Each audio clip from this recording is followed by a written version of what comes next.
মানুষ হাসপাতালে যায় অসুখ সারাতে, কিন্তু সেই হাসপাতালেই যে অসুখ শিকড় গেড়েছে তা সারাবে কে?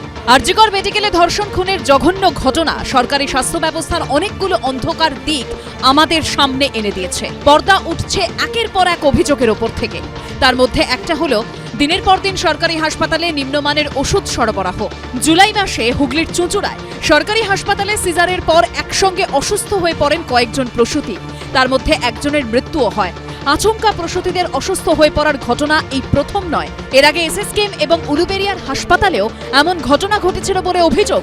অক্সিটোসিন পরিবর্তন করে আমরা তার যে নতুন ড্রাগ কার্বিডোসিন সেটাও দিয়ে দেখলাম, যাতেও দেখা যাচ্ছে ওই একই রকম মাতৃমৃত্যুর হার বেড়েই চলেছে। আমাদের সন্দেহ হলো এগুলো সাপ্লাই মেডিসিন, এগুলো থেকেই হওয়ার সম্ভাবনা বেশি। আমরা বললাম যে তাহলে ওর মধ্যে টক্সিক কিছু আছে কিনা, টক্সিকোলজি পরীক্ষা করার জন্য, কিন্তু সেটা নাকি অনেক নিয়ম সাপেক্ষ।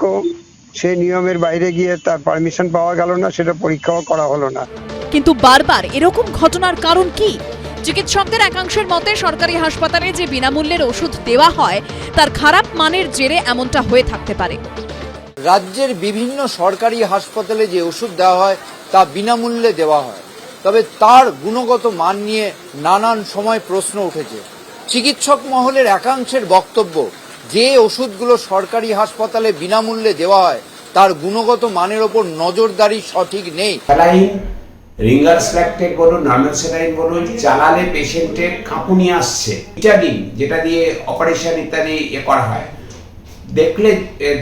দেখলেই বোঝা যাবে সেটা জলের মতো। চোখের যে অপারেশন বেশ কয়েকটা জায়গায় সম্প্রতি গার্ডেন রিচে হয়েছে, তার আগে বর্ধমান মেডিকেল কলেজ হয়েছে, যে ইনফেকশন বা ইত্যাদি। আমরা একাধিকবার বলেছি যে ওষুধের সমস্যা। আমরা চিকিৎসক সংগঠনগুলোর থেকে বহুবার বলে আসছি, একাধিকবার আমরা চিঠি দিয়েছি এই নিয়ে। হাসপাতালে যে সার্ভে রিপোর্ট রয়েছে তাতে আমরা দেখতে পাচ্ছি যে অনেক সময় প্রসূতির মৃত্যু হচ্ছে এবং প্রসূতির মৃত্যু হার বাড়ছে। এটা তার একটা বড় কারণ হচ্ছে ওষুধের সাইড এফেক্ট।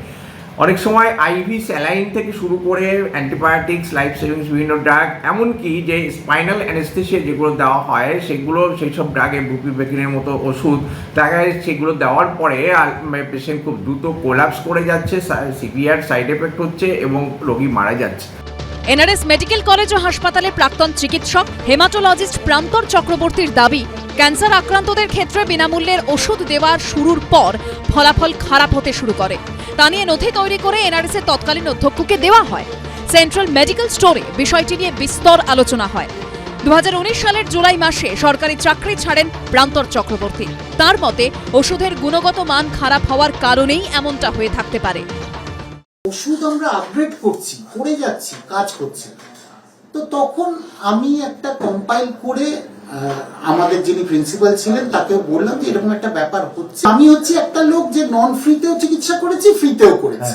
তো নন ফ্রির পরে ফ্রি পিরিয়ডে কিন্তু আমার চোখে পড়ে গেছে যে ওষুধটা যখন রিল্যাপস করার কথা না তখন রিল্যাপস করছে, যে ইনফেকশনটা একটা পার্টিকুলার অ্যান্টিবায়োটিকের ডোজে ঠিক হয়ে যাওয়া উচিত সেটা ঠিক হচ্ছে। কোয়ালিটি কন্ট্রোলে কি পায় সেটা কিন্তু আমাদের জানাতে হবে। বারবার ঘটনা ঘটছে, কিন্তু তারপরও কি সরকারি হাসপাতালে এই চক্র চলছে? এর নেপথ্যে কি রয়েছে প্রভাবশালীরা? কারা তারা? ঝিলম করঞ্জাইয়ের রিপোর্ট, এবিপি আনন্দ, কলকাতা।